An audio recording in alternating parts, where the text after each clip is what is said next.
So my expectations is people are going to show me exactly and do exactly what they've shown me. So I'm not surprised. So if I see how you interact with your friends and you're known to be a liar, when you lie to me, I'm not surprised because I'm expecting that from you because that's what you've shown me. So I give people the benefit of the doubt that the person you're showing me when you show up to me is the person you're going to continue to be.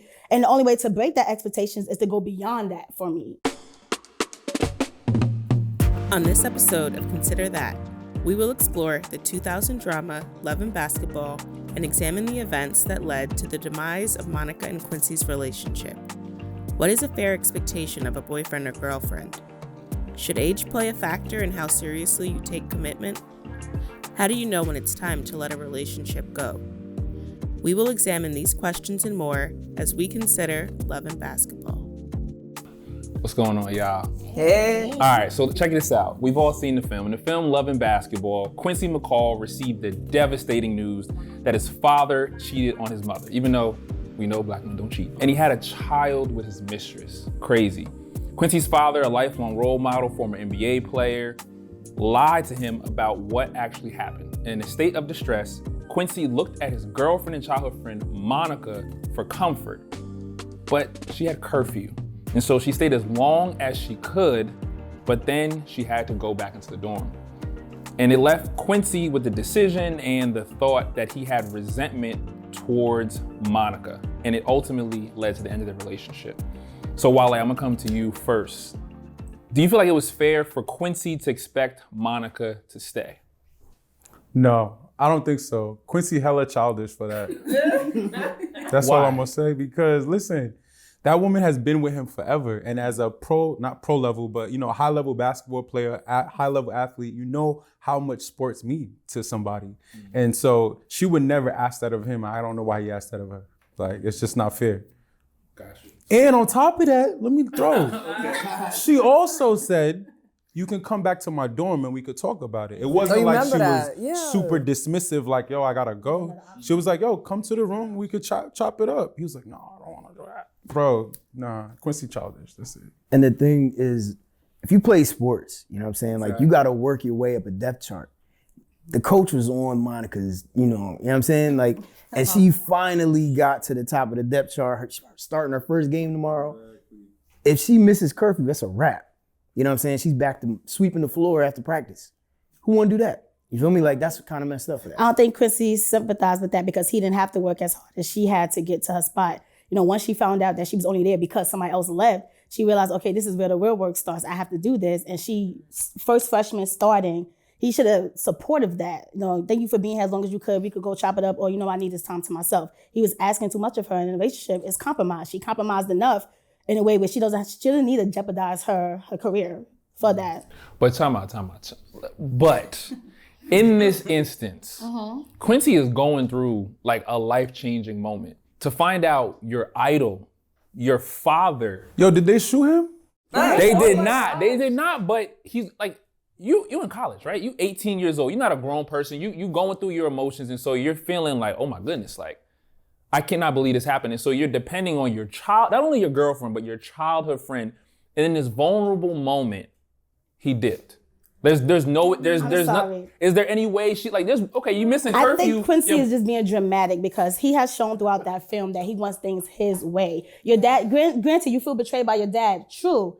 Be in your feelings, but every time he doesn't get his way, he lashes out. When they first met and he lost the basketball game, what happened? He pushed her. When she didn't want to ride his bike, he pushed her. She don't want to be there right at that instance. Now I'm gonna go take this next chick to Burger King and I'm gonna cheat on you and disrespect you just because my dad cheated. Like, he has shown that he's childish and he wanna lash out and he wanna get his way. Question for y'all. Now, what if something else, because you said, did he get shot? What if this was a death in the family? Would that have changed anything? So Monica then has a little bit more leeway, I think, with her coach. Because her boyfriend's dad got killed. That's a whole different level of, you know what I'm saying? Oh, that's a good Now, point. if I miss practice, and I come to my coach, I play football. I come back to my coach, I'm gonna be running till I die if I say, yeah, man, my girl, her dad cheated on her mom. You know what I'm saying? So he be like, I don't care. She could have probably called her coach right then and there. Like, I'm about to miss curfew, listen, death in the family. My boyfriend's dad cheated. Like, it's not that serious, bro. And let's be honest, like, if the roles were reversed, would he have done that for her? Hell no. That's a good question. He would have. I don't think so. Let me tell you why he would have, because he could miss practice. He got it like that. No, it's for real. But I'm saying if he was in her position, right? Let's just say the roles were reversed. Would he have done that for her? Meaning like even if he had to work his way up the same way she did? Right, the same way not. curfew situation. No. I don't know. I think I he don't might. think so. I don't think so. I think at he all. might. I mean, I just feel like the way in which he handled situations, he was willing to like, all right. Okay, so I don't think so. I think he might have. I think it took him a while to truly understand how much he cared about her, but I think he at times showed that he had a willingness to sacrifice for her. And I think that's what in that moment he expected her to do, even though it didn't happen his way. I mean, obviously we don't know, but I think there was an opportunity for him to step up, and I think he would have. See, the reason why I say that he wouldn't have is because the difference between like sports like football and basketball, you're masked in football. Nobody really knows who you are unless, you come out and say, hey, I'm so-and-so, this is what I do. Basketball, the lights are on, everybody sees your face. If you think about it. Y'all seen the little clip where they're like, oh, whenever your girl was in front of you and you start balling real hard and stuff, you know what I'm saying? So you gotta think about it like that. Like, this is my first time to start. The ego is different. I'm going out there, I'm gonna bust some ass, I'm gonna do, you know what I'm saying? Like, I'm gonna be the star, I'm gonna shine, I'm dunking, I'm doing this. There's no way you're gonna blow that. Cause in your mind, you're gonna have 30 points, you're gonna have 45 rebounds, and 36 assists. You know what I'm saying? That's what you're in your mind, that's what you're gonna do. So there's no way he's gonna miss that opportunity. And there have been examples in the film where she's venting to him about her situations and he's like treating it like a joke because he doesn't see it from her standpoint when she was talking about the whole recruitment thing. And he's like, well, you're gonna get more play being my girl anyway. Like, he didn't take her basketball career serious at all. So if the roles were reversed, I feel like he would not have, because it would have been about him, because he's shown himself to be a selfish person. Now, question, because this was USC, it wasn't HBCU, so could he have possibly gone back to her dorm with her, right? I know at certain HBCUs, it's like curfew, guys in one dorm, women in another, but he could have went with her. But why do you feel like he didn't? She did. I don't Okay. think he wanted to though, because he said like he didn't want to be seen by anybody at this point. Like, But how then he again, looked. it goes But back to was what that you're like saying a- about he okay. never compromises. Exactly, it has That's to a be his legitimate way. compromise. Like, I will stay with you, but you know what I'm saying? Come to my dorm and we could talk about it. I'm not like dissing you. I just got a priority myself too. And as a hooper, you should know, high level hooper. That's like, we're missing this part. It's not like he was a regular student. He was a high level hooper. He knows the grind. Like, he put a scar on her face when she was a little kid. They be balling hard. Like, bro, come on. I think the other factor too, the huge factor to this whole thing, is at the time, Monica's career to him was over after USC. His career is just beginning because he's going to the NBA. The WNBA wasn't a thing necessarily until once she graduates, and then it's like the WNBA had just started. You feel what I'm saying? Like, so it wasn't like I don't think it was like a thing. It wasn't a conversation. Yeah, exactly. It wasn't until in the they broke conversation. up. Exactly. Wait, you're saying you think that's why he didn't take Like, that no, seriously? yeah, like when Okay. the WNBA, when it came out, like, there's a lot of women hoopers that were already aged out and couldn't, you know what I'm saying? But wouldn't that give it more importance though? Like, this is her last time ever going to be able to do the things she loves. Wouldn't you be even more supportive? You're probably going to go to the league and make millions. If this is really her last time being able to hoop, why would you not be more supportive?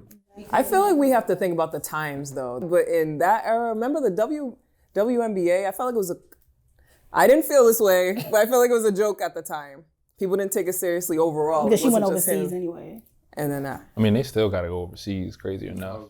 I just think overall he has a sense of entitlement. So everything should flock to him, be on his terms, be at his speed. And when you have somebody that is trying to do something different, it's almost like, who are you to, even think that I'm gonna, do something different than what is already in my own plan. He wasn't there to compromise. He could have gone back to her dorm, even if he didn't want to be seen. I mean, we can go behind the garbage. I don't know. We could go, figure it out. But he never wanted to do that. So to me, it was just an unrealistic expectation for her. Speaking of expectations, I think one part about the film that we're not really acknowledging is how they both view being a girlfriend, being a mother, being a wife, because of how their parents are. Monica despises her mom because she's so submissive to her husband. Meanwhile, Quincy's mom is the same way, submissive to her husband. So he's expecting Monica to be that. He idolized his girlfriend to be his part B, not like someone by his side, but just like a trophy. And Monica's not that. So that's another reason why he didn't really take her seriously with her career. Because it's like, eventually you're going to be my wife. I'm being in the NBA, so all of this don't even matter. That's such a good point. And even try and think about that time, I'm like, what was happening again? Because how old were we when that movie came out too? So we're like, what, high school? Maybe middle school. Middle school? We thought we I don't was know. loving basketball. Seriously, like, did we even really fully understand love and We thought it was relationships? we thought that was the goal. That's interesting. I'm happy you brought that up. But here's another question for y'all. Now, when it comes to your own personal situations, what's a fair expectation for a partner, you think, in this type of situation? What's a fair expectation you're dealing with the same situation? At 18? I mean, let's say right now. I'm about to say, because who is this the Give me one both, at 18? actually. And is that a factor though? Is that a factor in terms of how you react? Because this may not be the one versus maybe now where you're a little bit further along in your life. I think the expectation is to act like a human. Like Quincy literally act like this woman wasn't so supportive of him his whole life. When his parents used to argue in the house and screaming, that man would jump in her window and go sleep on the floor. The one moment she's like, yo, I got curfew, he loses his mind. Quincy is selfish. Ladies, I'm on your side. Quincy is wrong. Ladies about to be in the comments going crazy. Well, Wale, since the lady's already paying attention, what would your response be, or what would your expectation be for her? You just went through the same exact situation. Once she Quincy. told me she had curfew, I would go to her dorm room. Okay. We're gonna cuddle, I'm gonna cuddle her, I'm gonna feel all the love, I'm gonna cry about my daddy right there. But like, I'm not gonna make you miss your opportunity because my father already messed up my life. Why he gonna mess up your life? What a good man you are. Like, your father already disappointed you. Why are you taking that energy and ruining somebody else's life? I agree, because this is one situation right now, which it really sucks at that moment, obviously, but then I have to think about the scope of her life. If she was to make that sacrifice for him, or let's bring it to the current you. If your girl was to make that sacrifice for you, now what happens later when she's lost her career and you're still doing your own thing? And at the end of the day, her career ended up being better than his. Right. Karma. All right, here's another question.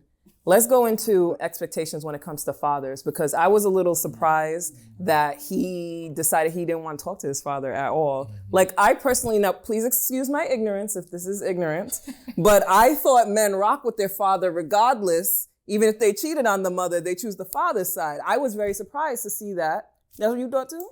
I think he wasn't mad his dad cheated. Exactly. He was mad his dad lied to him. That was this whole thing. If his dad was taking him on these business meetings and he knew, like, son, this between me and you, that's their bonding time. Like, loving basketball wasn't just about basketball and Quincy and Monica's relationship. It was about loving basketball with Quincy and his father's relationship as well, because they bonded through basketball. So that was like the only thing that kept them together. Growing up, he's telling him this is what a man does, blah, blah, blah. So he feels like, oh, this is a lie because you told me a man is honest and you lied to me. That was the only thing he was mad about. He didn't care about his mama crying by the pool. That's crazy to me though. He did not care about cared about that. his mama He crying. was mad. He just She was didn't sad care. she was crying, but it was because she got cheated on. It was just like, you got lied to too. I got lied to. We're bonding. We both got lied to. He did. If he knew his dad was cheating, he would not have been that upset.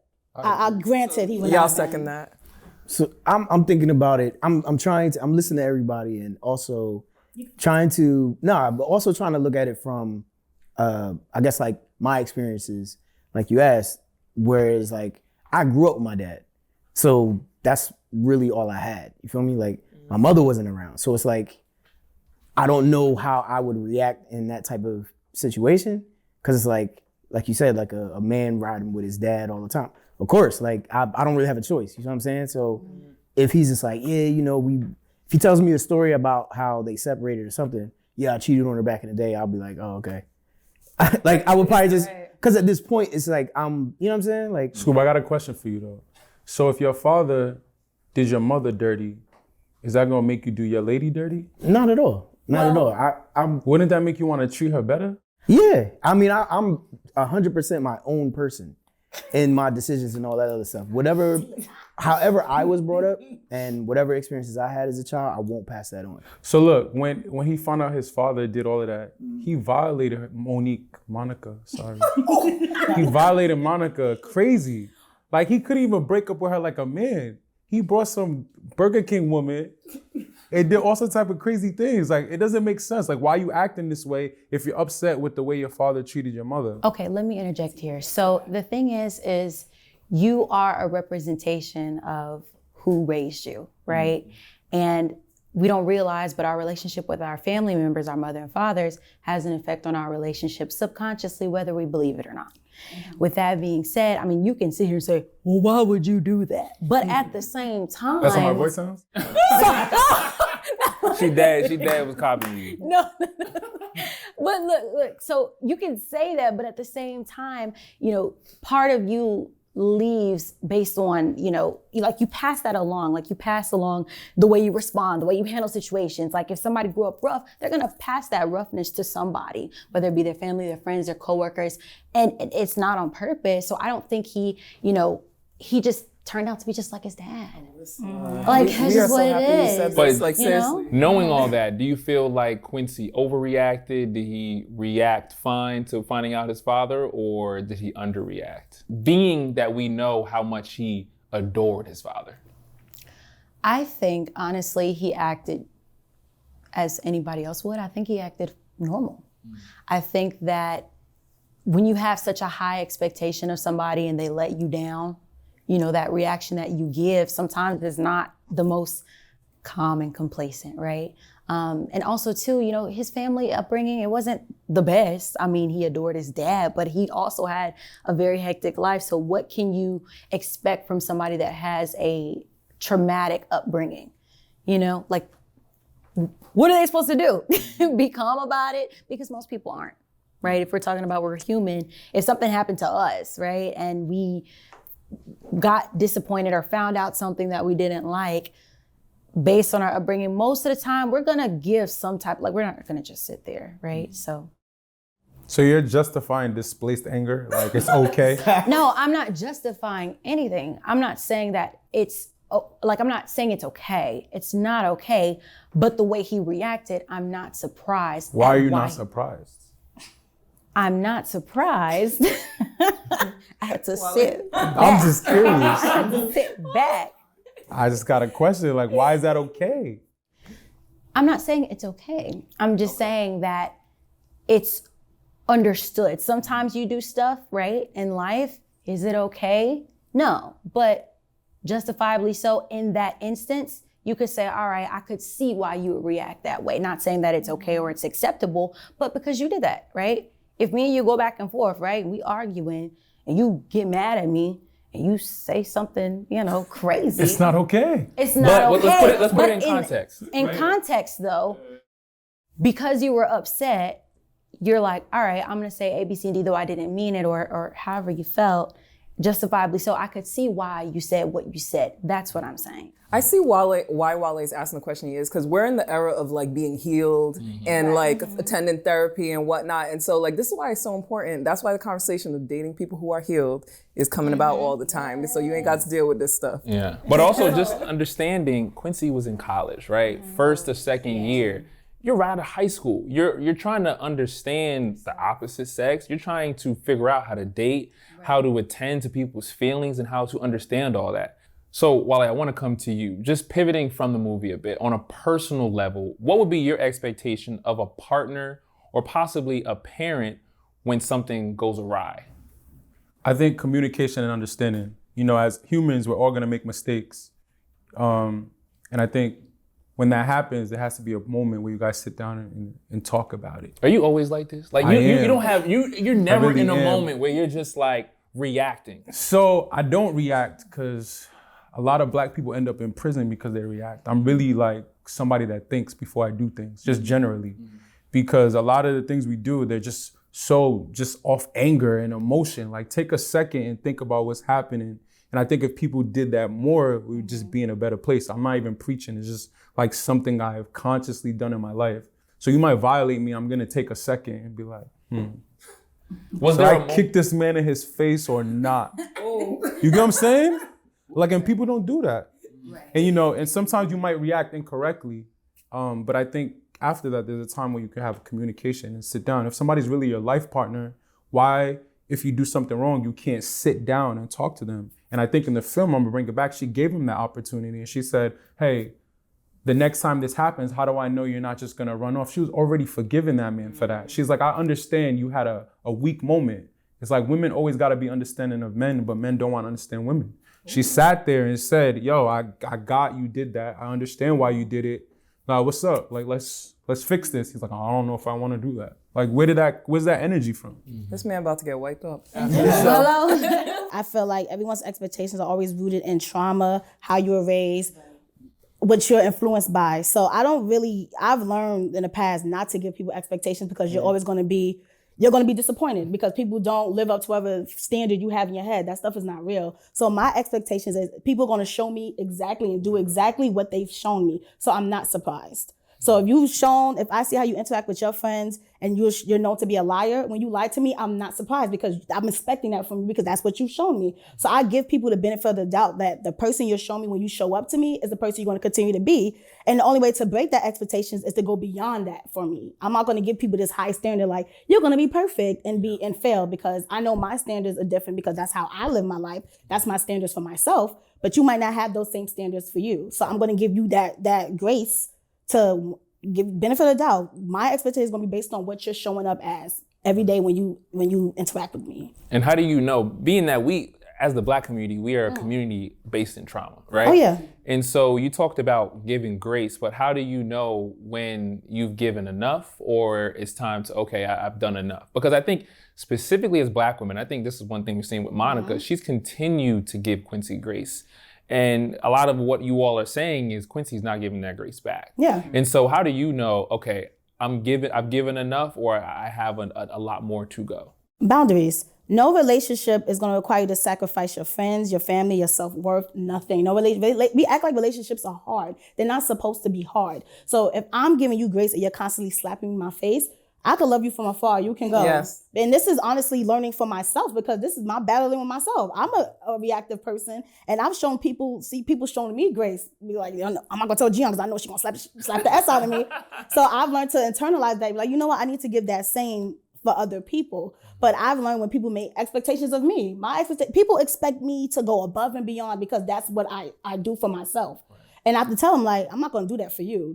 I'm showing up for you to show you what I can give to you. But I'm learning now, I'm saying this now as someone who's going to therapy, that I'm creating boundaries where it's like, I'm not going to allow you to keep disrespecting me. If I'm telling you right then and there, this is not what I will tolerate. If you're going to keep doing it, you can go. So we can't keep extending grace because if you keep extending grace, you're basically teaching someone and molding them how they can disrespect you and get away with it. You know, the beautiful thing about what you said is that we have power. Mm-hmm. Like our power is to step away from that. Like she gave Quincy what she gave him. She did her best. Obviously, they're not on the same page. It's okay. Step away. We could be friends. And I think that's something sometimes people forget. And I think maybe, I don't know if it depends on your age. Sometimes we just kind of feel like if we've been in a relationship with somebody, we kind of have to stay. Or maybe people get scared about like the whole starting all over again process or being lonely or whatever. But like, that's a power that you have. If it doesn't work for you, like Wale said with the example, he wouldn't deal with that. Listen, what's for you will always be for you. Nobody can take that from you. If this is the person you're supposed to be with, they will come back around if it's meant to be. But it's okay to step back. Relationships are not supposed to be this traumatic. And I watch the Black community, I want us to leave this chokehold of thinking just because our grandparents did it, we do not have to be with someone who's stressing us out all the time. We do not have to. Right. The dating pool may have pee in it, as we say, but there are quality people out there, but you're not going to attract the quality people you want if you're not doing no type of healing.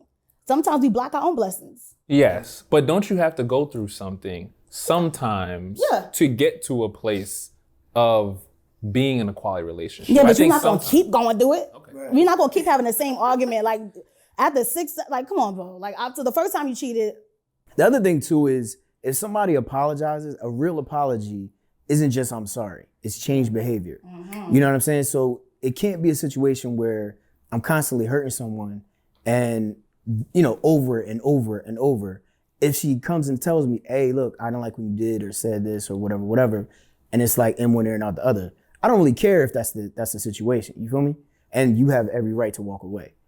And that's the thing, I feel like every person should be like that. Mm-hmm. Require certain things of your partner, you know what I'm saying? Like, it's not a situation. If I'm showing up for you every time, give me that same courtesy back, you feel me? Like, it can't be a 80-20 thing, you know what I'm saying? Like I'm always constantly there for you, picking up. It's almost like if you got a roommate, you're picking up for them after their mess all the time. Mm-hmm. It's like, bro, look, come on, man. Like I wash the dishes for 3 days in a row.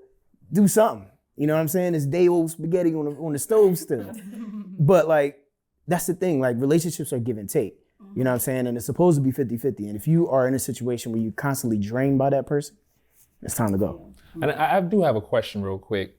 And I appreciate everybody here is so healed and just so mature about this. But there's a lot, and I'm gonna speak about Black men specifically, obviously. I know Black men, right? And there's a range of Black men, right? When we think about the news right now, we got Kanye, we got Herschel Walkers. And so there's a full wide breadth of Black men. And so not everybody is to the place where they can admit their faults, to the place where they can acknowledge their wrongdoings. And so I'm curious, either as fellas, how do you check your other friends, or as women, are you even willing to be with someone who is just so left of kind of what you see and feel? Again, it depends. If it's compromising me as a person, then no, I'll give you grace. But at one point, your journey is your journey. You're gonna have to learn that lesson without me, without stressing me out. So speaking of expectations, it's actually funny you mentioned that, because for me, growing up, I expected my dad to be a father. And growing up, since I never had him in my life, I had this very high expectation of, okay, you take care of your kid. You know, you make sure they're doing well, you're in their lives, you're around. So I think it's fair to give somebody that expectation, just because sometimes relationships, they don't happen by choice, right? It just kind of happens. Like, you are my father. Or, you know, even if you get married, I mean, I know marriages are a choice, but if I've decided to be with you, then I feel like I should be able to have a level of expectation for you. So for me, you know, when I grew up, since I didn't have my dad, I had this expectation of, you're supposed to do all of this for me. So when he didn't do it, I'm like, all right, well, this is normal, I think. So then it played into my other relationships of, now my expectations are lowered in a sense, right? Now I don't feel as comfortable, because I'm like, okay, well, the Black man, this is what he taught me. And now I'm lowering my expectations when I shouldn't have to do that. So back to what I said, our expectations are rooted in trauma very much and so. our experiences. Can I say, wait, really quickly, like, I love that you broke that down, because I don't know if you kind of touched on this. Sometimes, like, it's hard to understand if something happened to you, why you would then repeat it or look for the same type of guy or something like that. But it's something that clearly is a part of people's lives. To your point, expectations are rooted in trauma. But like, when you say it out loud, it doesn't make sense, right? Like, why is the human mind even like that? Why do we look for the things that hurt us? Because we're conditioned to do so. If you've been, just like, for example, for an abuser, right? People can make fun of women being abused, and they're like, she's so dumb for going back to him. You know what I'm saying? But growing up, she probably has been molested at one point. She's probably been beat up by her, you know, her parents, her family, her friends. And so people are so quick to point the finger and be like, oh my God, I would never, right? But it's just based in, like she said, in their trauma and what they grew up in and what they're around. That's all that they know. So even though it doesn't make sense, it does, because your brain, right, gives off that energy of, this is what I'm clinging to because this is what I'm used to. I don't know anything different. What you're comfortable with. Your Right. brain identifies that as love. Maybe that's what It could, correlates. right? So when I'm in a relationship that is not that, I don't know how to act. Like, he treat me good, like what's freaking wrong? out. And then you start to self-sabotage, because that's not what your brain is conditioned to do. That's a vicious cycle. Has anybody else experienced kind of being let down by someone? Oh, absolutely. I think, to me, a friend of mine, right, he told me recently, he was like, yo, one thing I admire about you is you protect your peace. And I told him, I said, absolutely. I said, that matters to me so much, because I'm dealing with everything else. You know what I'm saying? Like, I'm a creative. If you are constantly dealing with no's, you get told no all the time. And it's a project you might believe in. It's like, man, I just need somebody, you know what I mean? Like, your stress level is high because rent is due. You know what I'm saying? Like, I gotta, and I can't have a draining friendship. It's like, yeah, I'm telling them like, yo, all the stuff I got going on. It's like, yeah, I'm waiting to hear back from this and this and that. And you go do some crazy stuff behind my back. And it's like, you're causing me extra stress. You know what I'm saying? Like, I'm worried about my life on this side, and you are just ruining other stuff over here. Like, I had a, without getting into specifics, you know what I mean? What's his name? What's her name? Right. But there's been multiple situations where I've shown up for some of my homies. And it's just like, you treat this person like, friendships matter a lot to me, you know what I'm saying? I've been through a lot of trauma, like lost like a lot of people when I was a kid.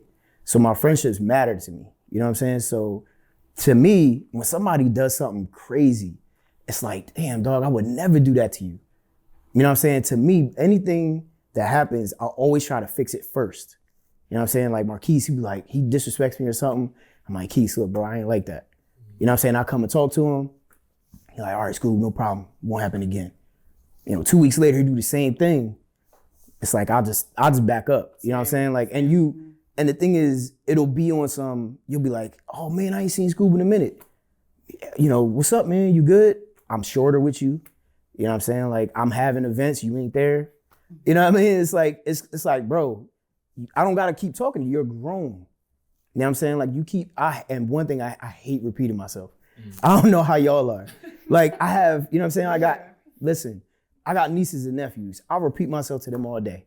It frustrates me, but they're kids, you feel me? And I know that they're gonna get it one day. I know that they respect what I'm doing to, helping them and all that other stuff. My dad was hard as hell on me in school. I cried like a baby when I graduated, you know what I'm saying? Like, and he was the first person I saw. And it was just like, everything came to me, like, everything he did for me matters, and it mattered and culminated in that moment. So I could repeat myself to kids. I'm not repeating myself to you. You know what I'm saying? You're grown. To me, at that point, it's a lack of respect if you're gonna keep doing the same thing. That's how. And is that what keeping peace looks like to you? Absolutely. Because at that point, you're costing me, I'm worried about you. What I mean is like, yeah, I can't have an event and be looking over my shoulder, wondering what you're doing or wondering what's happening. You know what I'm saying? You could be pulling another stunt. It's like, oh, Keith's being Keith again. Yeah. I don't want to keep throwing it on him. Yeah, I'm like, It goes right back to what she was saying, or what we were talking about. You have the power, though. You really do have the power. Sometimes we feel hopeless, and not hopeless, powerless. You're making sure you got peace in your life. Absolutely. Yeah. So I think removing yourself is the biggest power, but I think there's two things that you spoke about that I just think we got to touch on. One is really when you say to people, I would never do that, there's an issue with that, right? A lot of people expect people to act the way they would act, and that's where we fail in life. We're like, I would never do that. But that's not how this person acts. And so your expectations are basically mirroring how you would act in a position. That's also not fair to other people. Like, in real life, you gotta accept people for who they are. And what we're doing is we're saying, I want you to act the way I think you should act. And that's where the disappointment happens, right? There's a disconnect there. You can't say, I would never do that, because that person don't act like you. They don't think like you. They don't move like you. Perfect experience, literally identical to that. Instead of saying names, I'm gonna do a scenario. We're best friends over a decade. We locked in. Yeah. This is your boyfriend. This is your boyfriend's best friend. This is my first time meeting a boyfriend's best friend.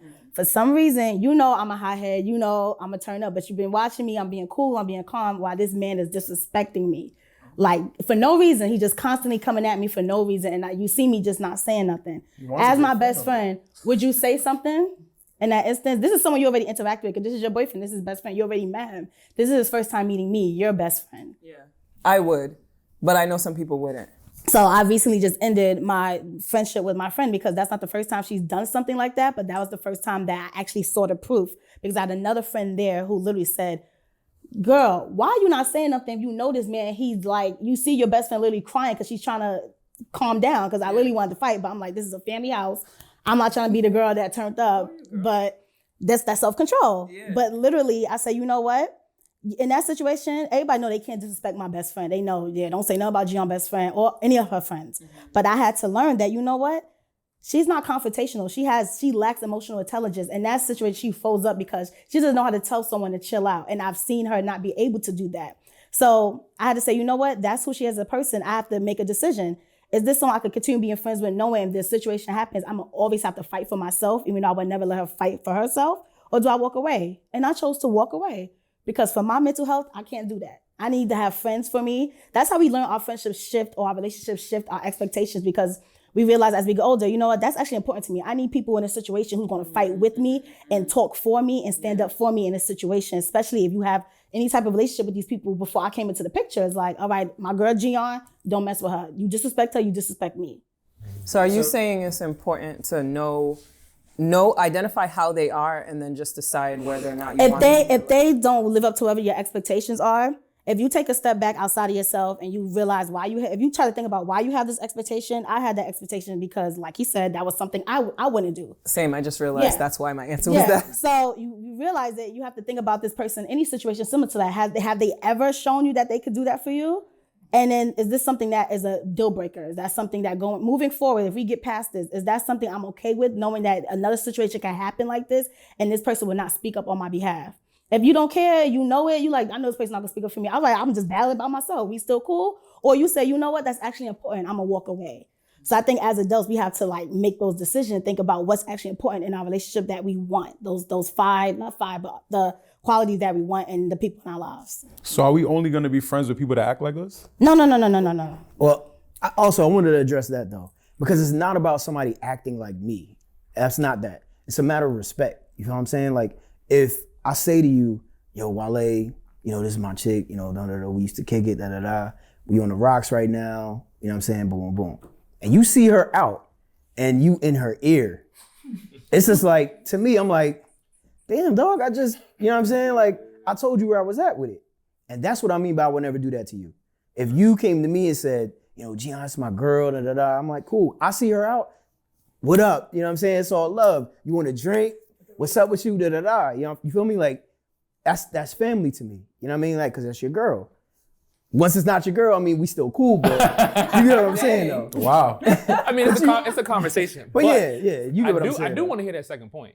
Because you said you had 2 points. Do you remember that second point? The 2 points was really just saying someone should, you know, not act as you wouldn't. And then what is realistic expectations of people? Where are these things derived from? And I think they're being derived from how we would respond in a situation. And I think it's unfair. Like in your situation, what you did was perfectly fine because you decided that she wasn't for you. But what I think is wrong is to expect someone to do something that they normally wouldn't do. And so in that instance, you know, she's non-confrontational. You don't even know what that non-confrontation came from. Maybe when she was confrontational in the house, her dad used to beat her. Like, you don't know where that came from, and that's why she's not confrontational. So if that doesn't work for you, it's okay. But to expect people to act a certain way that you want, I don't think is fair. No. I think what I'm saying is we have to trust people to be themselves. And either we accept them for that or we walk out. That's why I added the piece when you figure out if this is something I want to deal with. If you feel my expectations, I'm evaluating, I'm not mad no more. Okay, has this person ever acted like this before? Nah, you know what? She's not confrontational. Damn, I'm just realizing that about her. Then you say, you know what? Moving forward in a relationship, if I forgive her for that, because I was actually hurt, because I'm like, this man disrespected me, finger in my face, and I'm over here trying to hold it down. You did nothing.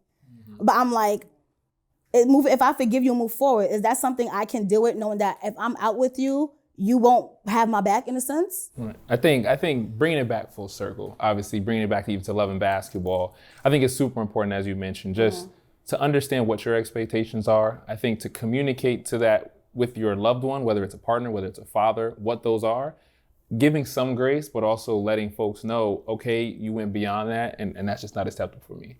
And I think even taking it back to the movie, if Monica did that and made that decision, then I think she has to live with that, and also Quincy as well. And so I just appreciate this spirited dialogue. Yes, thank you, y'all. Y'all, I'm so happy to have y'all here. Can we cheers to this? Cheers. Cheers, y'all, to a good night. You better sip that, Wale. Okay, so let's talk about this movie, Love and Basketball, y'all. Is it overrated, underrated, or would we say it's properly rated? Overrated. What? Dang, she ready. Why? Go ahead, break it down, girl. I think as I watch it now, it's not that great of a film as we think it is. And I'm gonna stand on that. I know they're not gonna like it because that was everyone's love story, but I just feel like, I don't know if I should talk from a production perspective or the script or just, I don't know. I just think, okay, I'm gonna just talk from the script overall. I think the script is amazing. I think the story is amazing. I just think it's unrealistic for me. Which part is I feel like as I watch, I feel like I'm just coming from the perspective as me as an adult. Growing up, that was my film, but I remember when it first came out on Netflix, I was like, I'm not really hype about this film. And as I'm watching, I'm like, I got to a point where I was falling asleep on it. I'm like, this is actually kind of boring. Like, it lags. Like, as I'm watching, I'm like, you know, I'm realizing that this story kind of boring to watch. I disagree. Okay, that's fine. I think it's underrated. I think the fact that it stood the test of time and we can talk about it through today's lens over 2 decades later, regardless of maybe, there's more technology and we can do more in film, we can do green screen, this and that, we can still talk about Love and Basketball through today's lens. Not only, obviously, as you mentioned, it's not Love and Basketball through Monica and Quincy, but also Quincy and his father, Monica and her family. And I think all of that encapsulates to a lot of things happening in present day life.